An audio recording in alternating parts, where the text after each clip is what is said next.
وعن ابن عباس رضي الله عنهما أن رسول الله صلى الله عليه وسلم مر بقبرين يعذبان فقال: إنهما يعذبان وما يعذبان في كبير، بلى إنه كبير.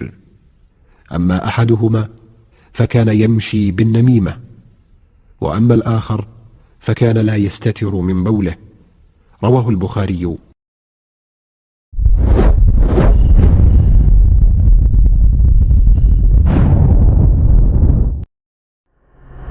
السلام عليكم ورحمة الله وبركاته. أحبتي في الله ودنا يتكبراتشو وندموچه እህቶቼ አባቶቼ እናቶቼ በያላችሁበት የአላህ እዝነት ሰላም በእናንተ ላይ ይሁን። ዛሬ ማቀርብላችሁ አንዲት አጭር መልእክት ናት። በሷ ላይ እኔንም እናንተንም አላህ ተጠቃሚዎች አድርገን። ሰው ምንድናት? የአላህ መልእክተኛ አለይሂ ሰላቱ ወሰላም አንድ ቀን መንገድ ላይ እንዲህ ሲያልፉ በሁለት ቀብሮች መካከል አለፉ እና ሁለቱም እንዳጋጣሚ እየተቀጡ ነበርና ምን አሉ? የአላህ መልእክተኛ አለይሂ ሰላቱ ወሰላም እነሁማ ለዩዐዘባኒ፣ እነዚህ የሁለቱም ቀብር ሰዎች እየተቀጡ ነው አሉ። የአላህ መልእክተኛ አለይሂ ሰላቱ ወሰላም እየተሰቃዩ ነው አሉ። አላህ ለነብዩ ሰለላሁ ዐለይሂ ወሰለም ያሳውቃቸዋል፣ ያሰማቸዋል አንዳንዱን ነገር ለኛ ትምህርት ሰጡን ዘንድ ማለት ነው። እነሁማ ለዩዐዘባኒ ወማ ዩዐዘባኒ ሚን ከቢር፣ እነዚህ ሰዎች እየተቀጡ ነው፣ ግን የሚቀጡበት ነገር በጣም ግዙፍ ወንጀል ሰርተው አይደለም። እኛ እንደው በመናየው እይታ በጣም ጥቃቅን የሚባሉ ወንጀሎች ናቸው።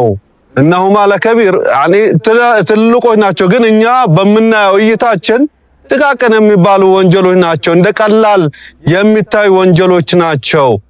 እና አንደኛው ምን አሉ? ፈካነ የምሺ ብነሚማ፣ ሰውን እያጣላ እያጋጨ ሰውን እያማ አንዱን ከሌላው ጋር ያባላ ይሄድ ነበረ፣ ይጓዝ ነበር፣ ስራው ሁሉ ይህ ነበር አሉ የአላህ መልእክተኛ። በዚህ የተነሳ ነው ነሚማ ወላሂ አደገኛ ናት። ነሚማ በጣም አስቸጋሪ ዳኡን ቃትል ገዳ የሆነ በሽታ ነውና ልንጠነቀቀው ይገባል። ነሚማ ማለት ከባድ ነውና ሙስሊም የሆነ ሰው ሙስሊም ወንድሙን እህቱን ከአንዱ ጋር ለማቆራረጥ ለማለያየት መጣር የለበትም። ሁል ጊዜ ለሙስሊሞች ኸይርን መመኘት፣ ኸይሩን ማሰብ፣ ኸይር ነገር እንዲያገኙ ጥረት ማድረግ ነው እንጂ ሰውን ከሰው ጋር የሚያጋጭ ሰው ሐቂቃ ጀነትን አይገባም ብለዋል የአላህ መልእክተኛ አለይሂ ሰላቱ ወሰላም። ላ يدخلul ጀነተ ቀጣት ብለዋል የአላህ መልእክተኛ። አሳባቂ ሰውን ከሰው ጋር የሚያጋጭ ጀነትን አይገባም ብለዋል የአላህ መልእክተኛ። ወአማ الآخر ሁለተኛው ሌላኛው የሚቀጣበት ፈካነ ላ يستبرئ من البول او لا يستتر من البول፣ ሽንቱን ሸንቶ አያዳርቅም ነበረ። እየተንጠባጠበው ሽንቱ ሳይደርቅለት ልብሱን እየነጀሰው በቃ እንደ ምንም እንደ ተራ ነገር አልፍ ነበር ማለት። ስለዚህ ሙስሊም የሆነ ሰው ነዛፋውን መጠበቅ አለበት፣ ወይም ደግሞ ህፍረተ ገላውን መሸፈን አለበት ሌሎች ሰዎች እንዳያዩት ማለት ነው። እና እስላም የተሟላ ስብዕና ነው፣ የተሟላ ክብር ነው፣ የተሟላ ሐያ ነው።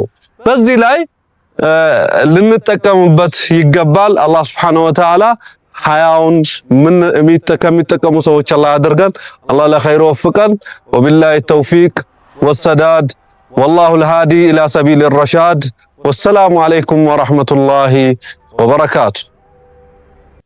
نصيحتي إسلام يوقف